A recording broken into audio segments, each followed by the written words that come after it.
De retour, on a posé cette question avant de prendre cette vibe et on espère qu'à la maison, déjà vous saurez comment placer vos réponses. Ce matin, on parle des souvenirs d'un traumatisme vécu pendant l'enfance. Et la première question va à l'endroit de Mrs. Marie-Christelle et de Mr. The Voice de savoir, est-ce que vous, jusqu'aujourd'hui, vous avez des traumatismes particuliers que vous avez vécu lors de votre enfance? Oui, je pense.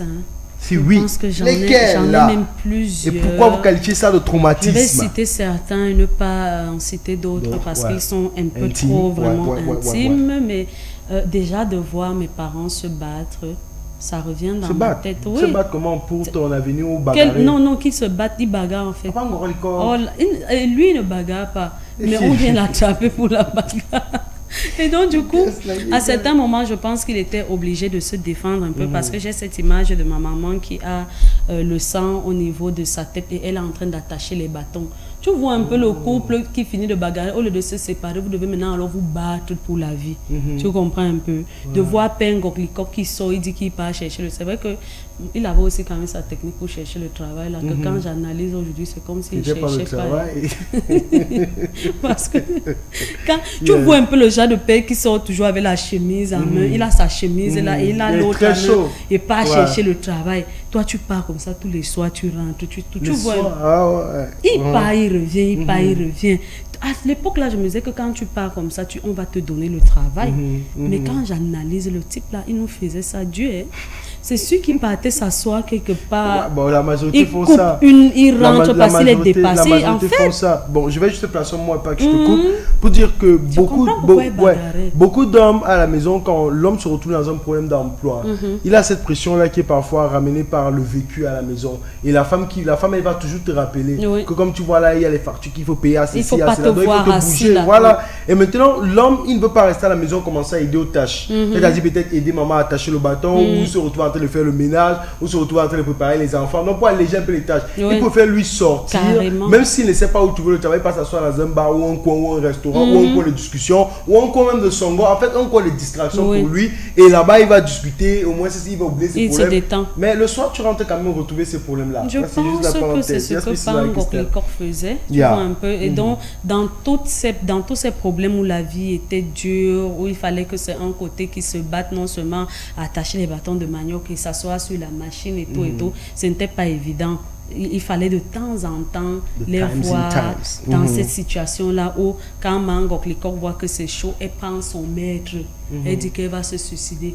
Nous, on est ici, on crie pas, on ne sait pas que le maître ne peut pas permettre à quelqu'un de se suicider. Tu vois un peu, mais ça reste quand même parce que toi, voilà qui va à l'école le lendemain, tu peux pas raconter ça à tes camarades, tu ne sais pas s'ils vivent les mêmes choses. Et puis toi, tu es à l'école et tu te demandes, est-ce que quand je vais rentrer, je vais la trouver vivante, tu vois. Donc, c'était un peu ce genre de choses. Après, maintenant, quand tu grandis et puis tu fais certaines analyses, tu te dis, ouais, mais ces gens-là, ils nous prenaient pour des malades quand même.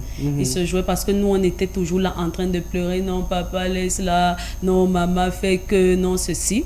En dehors de ce traumatisme-là, avec les parents, ce que j'ai vécu, c'est un gros traumatisme. Mais c'est costaud. C'est pourquoi je n'aime pas voir des couples qui se bagarrent en présence des enfants parce que ça reste... Tu connais la conséquence. Voilà. Après, il y a cet autre-là où peut-être ça m'a donné une certaine façon de vivre de voir les choses. Et de voir les choses, mais qui a fait en sorte aussi que je saute beaucoup d'étapes.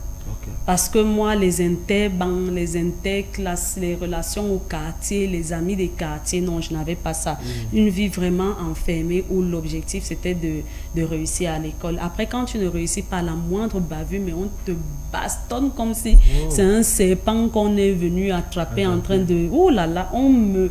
vous avez dit qu'on mettait le permanganate dans l'eau, non? Parce que des cicatrices, aujourd'hui, je n'arrive pas à comprendre comment j'ai une aussi belle peau et douce, sans taches, mais c'est vrai, je ne savais pas que j'allais grandir comme ça. Le temps fait passer parce que j'avais des traces, on nous fouettait à quoi? Au tuyau, à gaz. Tu vois, quand le truc là se gâte, les longs machines là, et te lance sur le dos, partout comme si on est en train de te masser quand tu viens d'accoucher. Bref, il y a ça. Parce qu'à certains moments, je me posais des questions. Est-ce que c'est ma mère? Pourquoi elle me bastonne comme ça? Je pense qu'on avait les mêmes questions. Tu vois? Donc, ça fait quand même que j'ai un style de vie où on avait l'impression que je sais ce que je fais, mais je ne sais pas toujours ce que je fais. Je fais certaines choses parce que j'ai peur de la réprimande, j'ai peur d'être bastonnée pour une quelconque faute. Du coup, je suis obligée de marcher d'une certaine façon. Peut-être aujourd'hui, il y a des répercussions parce que... Positif. Et même peut-être... Pourquoi est-ce que moi je dirais positif? Parce que tu dis bien que dans ta temps d'enfance, tu pouvais faire quelque chose, tu ramènes un résultat positif, on te félicite. Mais si tu tentes de ramener un résultat négatif, on te bastonne. Ce qui fait en sorte que dans toute chose que tu fais maintenant, tu as la pression de la réussite. Parce que tu ne veux pas être reprimandé. Maintenant, à l'âge adulte, la réprimande arrive toujours. Par exemple, là maintenant, tu as un boulot, la réprimande peut venir de ton patron. Maintenant, parce que tu as grandi où la réprimande était un traumatisme, tu ne veux plus revivre ça. Tu es obligé de donner le meilleur de toi. Oui, ça fait que ces grandes personnes me parlent fort. Je peux me mettre à pleurer parce que je revis des trucs qui sont un peu le dénigrement, les insultes, le rabaissement et tout. Justement, en fait, je pense que c'est ça. Mais maintenant, je dis que ça fait que je ne vois pas un pan de la chose. C'est-à-dire, au lieu de vivre mon âge à cette époque-là, vivre ma jeunesse, je vivais déjà avec un bon nombre de responsabilités. Voilà un enfant avec les problèmes d'adulte et voilà ce qui peut faire en sorte que tu te lances dans les bras d'un homme qui n'est pas de ta génération parce qu'il y a peut-être des factures à payer à la maison, il y a le courant, il y a le câble, il y a le ci, il y a le ça, il y a beaucoup de choses et tu sais qu'elle là-bas, elle ne peut plus le faire tout. Et tu te retrouves étant aussi jeune à peut-être cesser tes études et te mettre en relation avec des personnes qui vont t'exploiter, elles, parce qu'elles ne comprennent pas que voilà, tu as un enfant qui a plutôt besoin d'être soutenu et ils viennent plutôt assouvir leur libido sur toi et tout et tout. Ça fait qu'aujourd'hui, j'ai un dégoût pour une personne qui tire vers les 40-50 ans, qui vient me compter fleurette. Tu m'énerves. Parce que tu as l'impression qu'il veut venir. Alors que c'est même maintenant comment elle doit être avec toi. Tu vois un peu. Mais là, toi, tu m'énerves, tu me répugnes. Je ne retrouve rien de... Parce que j'ai traversé les étapes. J'ai l'impression que c'est maintenant que j'ai envie d'être avec quelqu'un qui me dépasse de 2 ans. Et que je vois si je peux respecter. Parce que si toi aussi, tu viens genre à la samba comme un sticker, ça me fait quand même bizarre. Donc, je pense qu'il y a des événements qu'on vit enfant.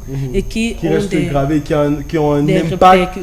D'accord. En tout cas, merci déjà pour ces expériences. Je pense que vous, à la maison, il y a certains d'entre vous qui ont traversé les mêmes expériences ou qui traversent ces mêmes expériences. On va revenir en parler un peu plus en profondeur. Le temps de se tourner vers Mr. The Voice et d'essayer de comprendre ou de découvrir aussi ces frustrations ou ces choses-là qui ont su secouer un peu son enfance et qui ont toujours un impact assez négatif ou positif aujourd'hui. Mr. The Voice, back to you, the mic. Alors, Robert Peter, moi, je veux plutôt dire que j'ai pas eu de chromatisme physique sur moi, genre personnel. C'était plutôt un chromatisme collectif, tu vois. C'est facile à gérer alors. Collectif. Non, quand tu dis c'est comme si c'était trop facile à gérer. Non, moi quand je dis c'est que je veux comprendre comment un traumatisme peut être collectif. Alors, durant mon enfance, on a eu un chromatisme où on est quitté d'un quartier un peu huppé. Fall down. Je me souviens ta fameuse haine contre Timevuna. Un quartier modeste, tu vois. Donc du coup, c'était pas évident déjà pour quitter d'un mode de vie et venir s'adapter à un nouveau mode de vie où la gens vraiment était vraiment tout un problème. Du coup, quand je parle même comme ça, j'ai les larmes. Du coup, c'était tellement dur. On a fait pratiquement 6 à 7 ans dans la galère. Donc du coup, avant de pouvoir sortir de ces quartiers pour aller encore dans un autre quartier un peu huppé, donc du coup c'était trop dur. Ce qu'on vivait là-bas, franchement, je ne veux pas dire que c'était tout absolument le chromatisme, mais je peux dire que ça m'a forgé aussi, parce que c'est là-bas. Parce que tu as pris goût, c'est là où tu es maintenant.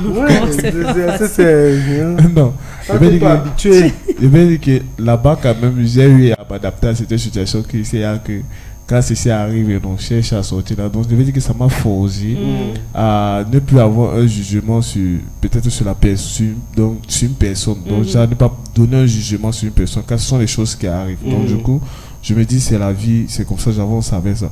Mais que si tu étais en train de parler tout à l'heure, moi, avant d'arriver dans le quartier là, comme tu voulais dire que ça m'a forcé, je me suis habitué. Avant d'arriver dans le quartier, j'étais un petit bobo. J'étais du genre, j'avais tellement peur même. Peur parce que j'étais un peu dit quoi la petite fille à ma maman parce que c'est moi qui fais petite fille.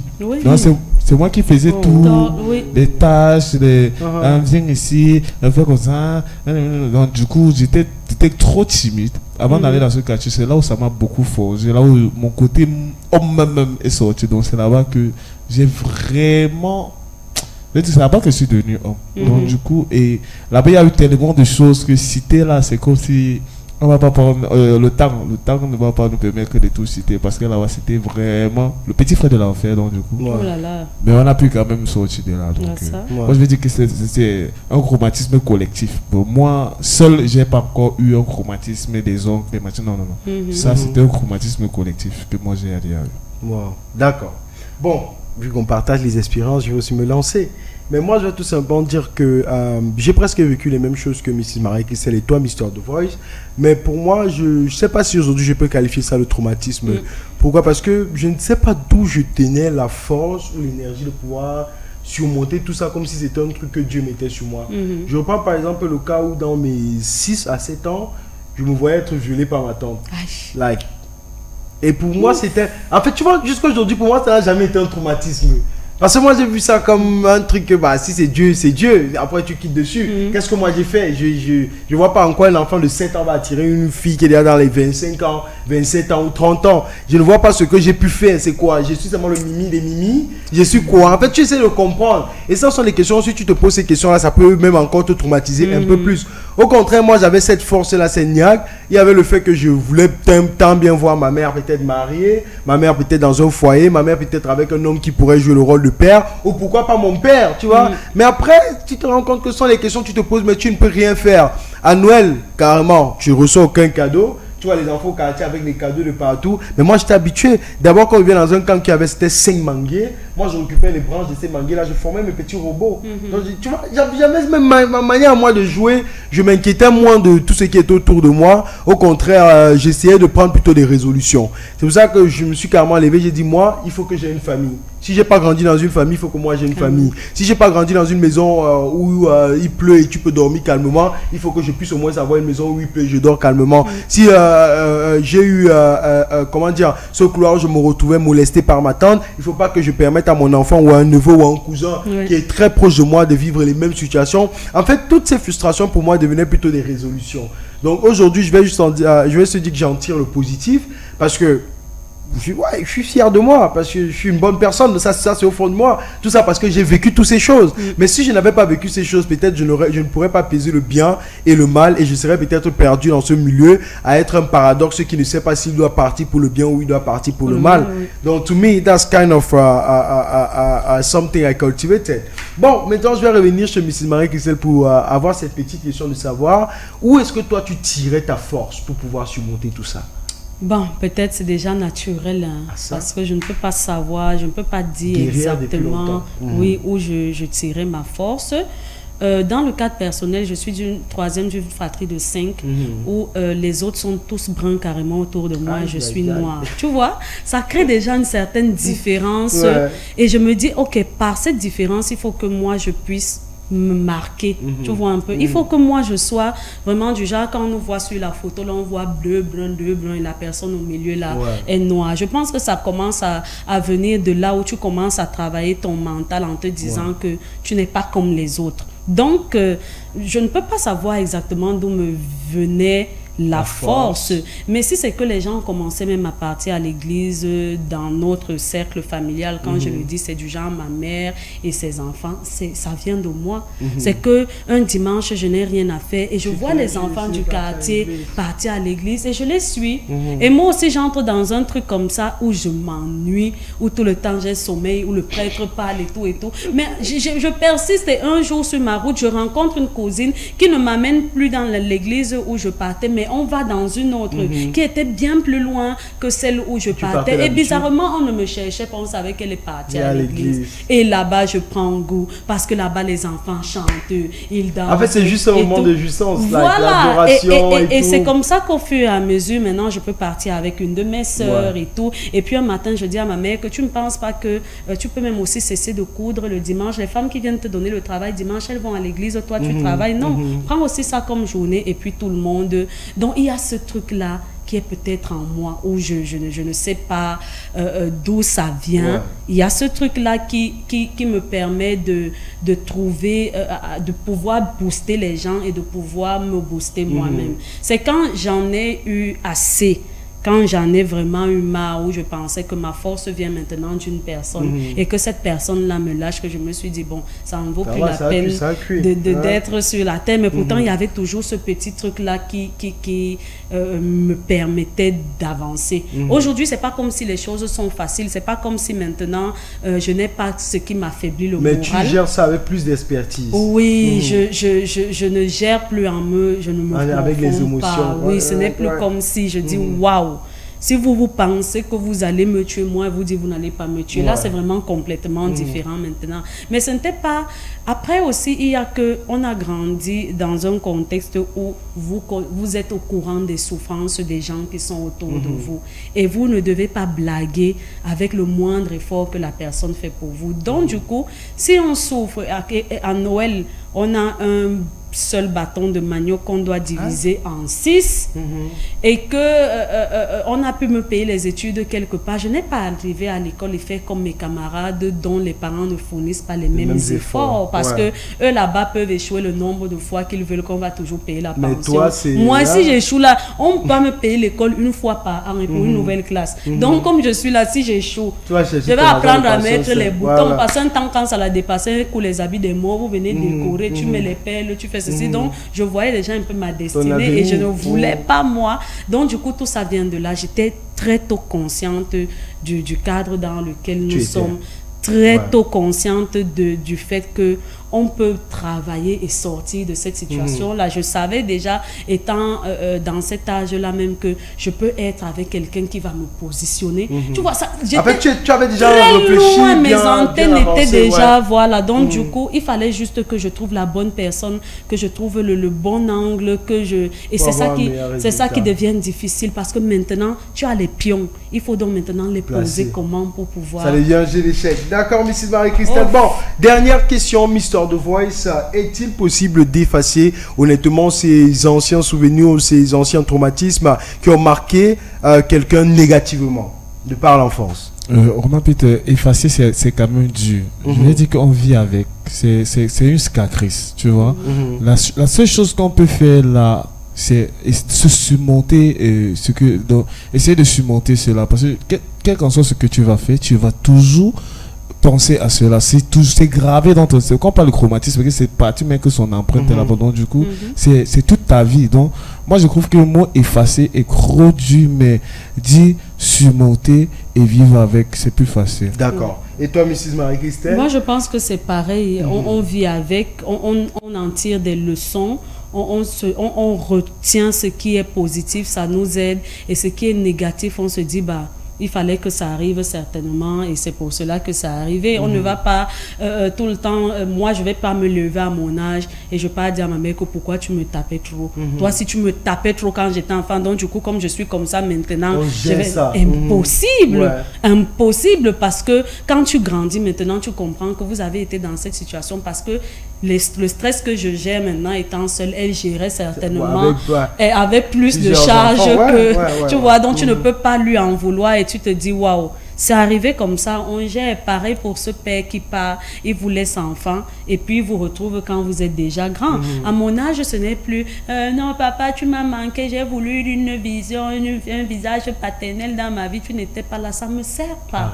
J'ai grandi et maintenant que j'ai grandi, je dois faire mon devoir en tant qu'un enfant qui a grandi, parce qu'on sait que maintenant quand l'enfant grandit un moment, le parent il reprend un peu sa place, parce qu'aujourd'hui c'est toi qui peux dire à ton père non, tu vas faire comme ci, tu vas faire comme ça, et il écoute tes conseils et il applique, alors qu'à un moment c'est lui qui t'éduquait. Donc maintenant, au lieu que je t'abandonne parce que toi tu as fait pareil, moi je vais être là pour toi, tu vois un peu, c'est parce que chacun... Mais ça ne veut pas dire que j'ai oublié. Ça ne veut pas dire que j'ai oublié. Chacun a son rôle et chacun a son devoir. Tu n'as pas fait le tien, ça te concerne. Moi, j'ai le devoir de faire le mien. D'accord. Voilà. En tout cas, merci Mrs. Marie-Christelle. Vous, à la maison, quels sont vos traumatismes d'enfance que vous ne pouvez pas oublier? Et si vous pouvez oublier, quelle est votre stratégie ou quelle est votre astuce, quelle est votre pièce maîtresse que vous mettez en œuvre pour oublier ces traumatismes passés? On revient tout à l'heure pour prendre non seulement vos réactions, mais également pour vous poser le bisou sabrinatique, soit sur le front, soit sur les joues ou sur la bouche. Juste après cette vibe de Martins qui nous fait comprendre que ces traumatismes, effectivement, c'est la vie. Let's have the vibe.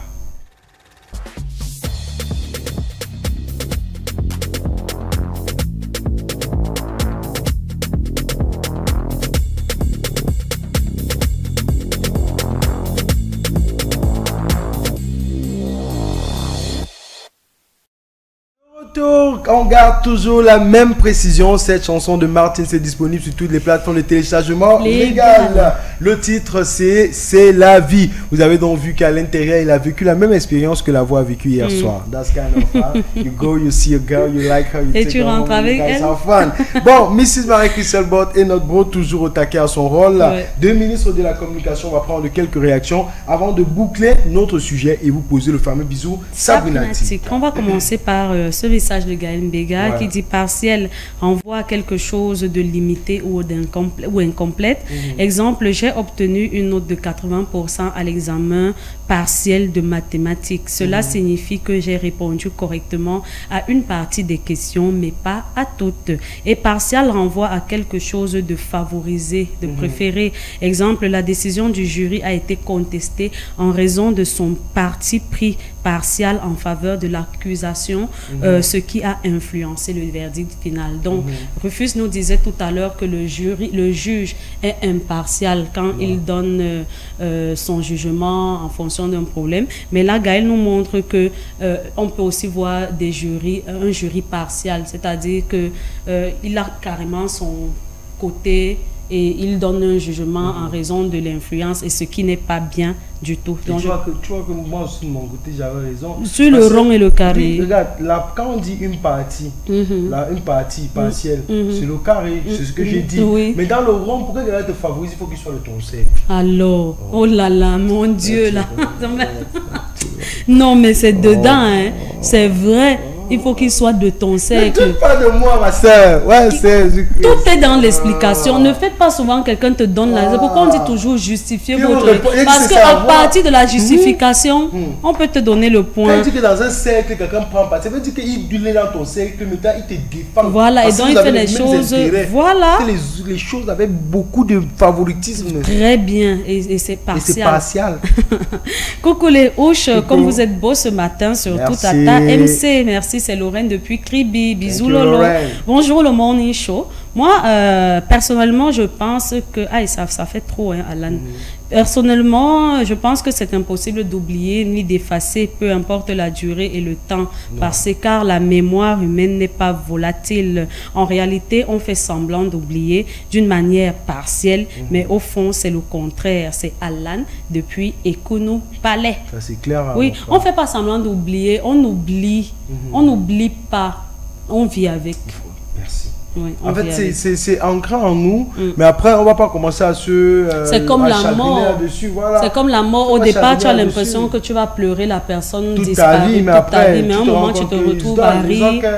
Tu gardes juste des souvenirs positifs de cette personne et tu te dis, bah, si Dieu a voulu que ce soit comme ça, tant mieux peut-être. Pourtant, la douleur, elle est là toujours. Oui, mais tu ne pleures plus. À la fin, pour sortir Mrs. Marie-Christelle, moi, j'aurais une toute petite question. Comment faire pour gérer quelqu'un qui a eu des traumatismes d'enfance de viol? De viol? Ouais. Ouf, moi je pense qu'il faut déjà, c'est vrai que dans notre contexte, c'est pas du tout évident de rencontrer des psychologues, mais il faudrait que la personne soit autour des personnes qui lui font confiance premièrement, qui lui montrent deuxièmement que ce qui est arrivé n'est en rien de sa faute et qui lui permettent de sortir de ce cadre, de la revaloriser. C'est-à-dire qu'on t'a violé, mais ne te vois pas comme quelqu'un de sale, comme quelqu'un de répugnant. On t'a violé, mais il y a quelqu'un qui pourra t'apporter du réconfort, quelqu'un qui pourra te valoriser, que cette brute-là, par exemple, ou bien ce canard, ou bien... En fait, il faut montrer à la personne victime qu'elle est victime, que c'est l'autre personne qui est criminelle. Et maintenant, il faut pas...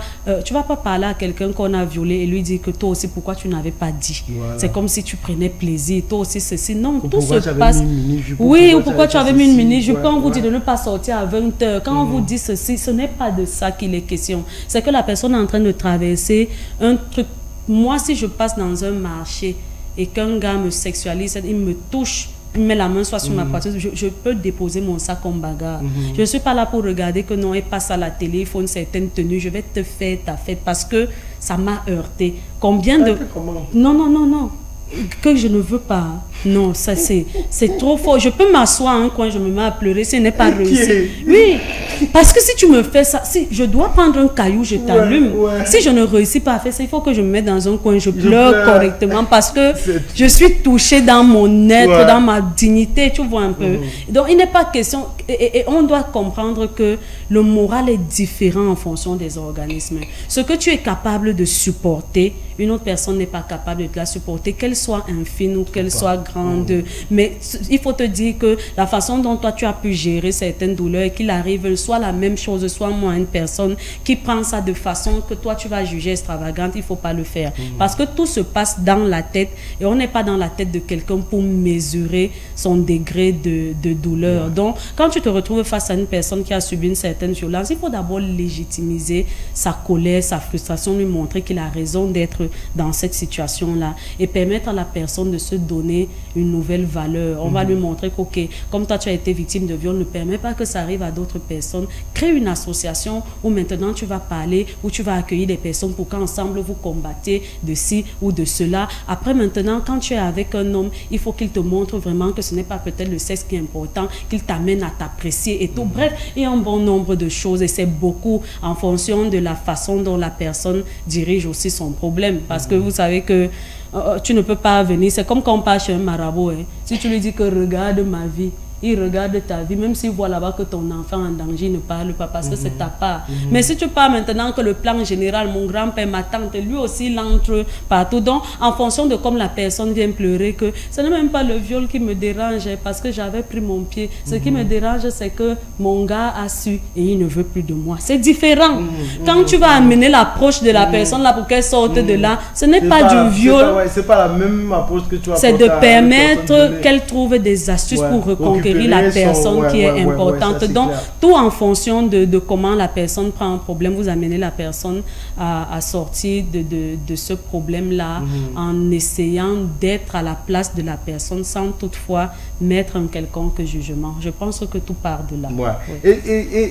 Et maintenant, ceux qui développent des tendances suicidaires à partir des traumatismes d'enfance, ça veut dire, tu vois, quelqu'un, peut-être il a été maltraité, il a été fait ceci, maintenant il traverse une période de calme. Mais subitement, arrivé à un certain âge, lui va se tuer parce que sa vie ne donne pas, parce qu'il pense que c'est parce qu'on lui avait fait X ou Y qu'il ne peut plus évoluer dans la vie. Imagine, tu te mets en couple avec un homme comme ça et tu te rends compte que chaque soir, ton mari, c'est lui qui s'assoit au bout du lit, il est en train de pleurer, c'est lui qui a toujours, il fait des petits concoctions, il veut déjà boire pour se tuer. Machin. Comment est-ce que tu essaies de ramener cette personne sur la terre? Bon, déjà, il faut que chaque fois qu'il ait essayé de se tuer, que moi, je vienne seulement découvrir. Parce que s'il fait devant moi, je vais l'aider. Il n'est pas question de me traumatiser. Il n'est pas question de me traumatiser parce que toi, tu as été traumatisé. Si tu prends tes décos, tu commences à tourner devant moi, moi, je vais te regarder.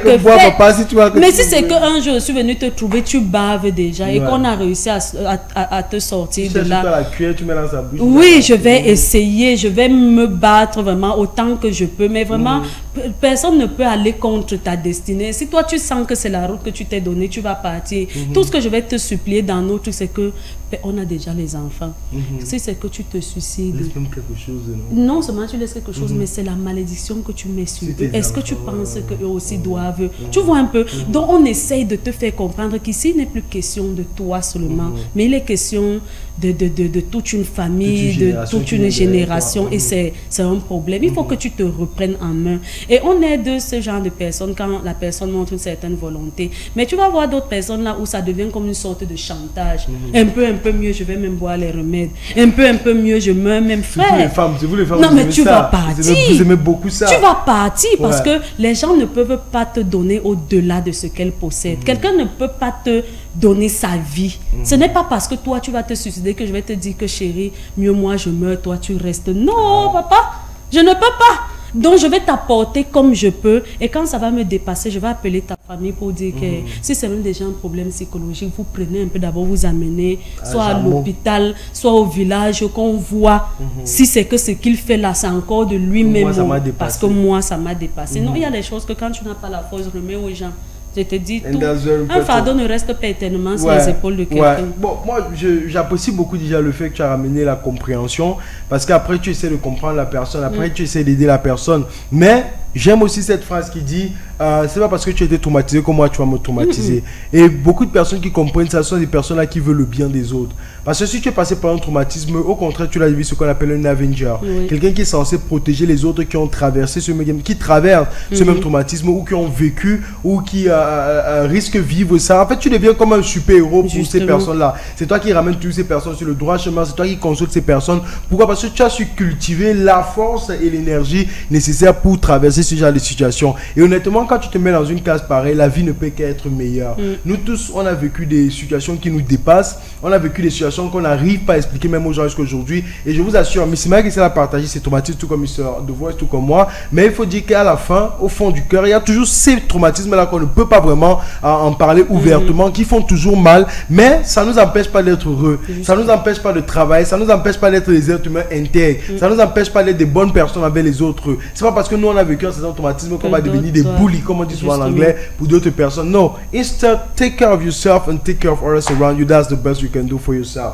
That's all. I'm going to say simply thank you to Mrs. Marie Crystal, and not bro, and especially thank you to you guys too watching back from home. Thank you to Mr. Kevin, thank you to Mr. The Voice, thank you to Gaël Mega, and thank you to the whole production team from Bastia. On ne serait parti sans vous laisser votre fameux bisous Sabrinati. Bye bye dear friends, et on se retrouve demain pour un jeudi magnifique en notre compagnie. Let's have the vibe.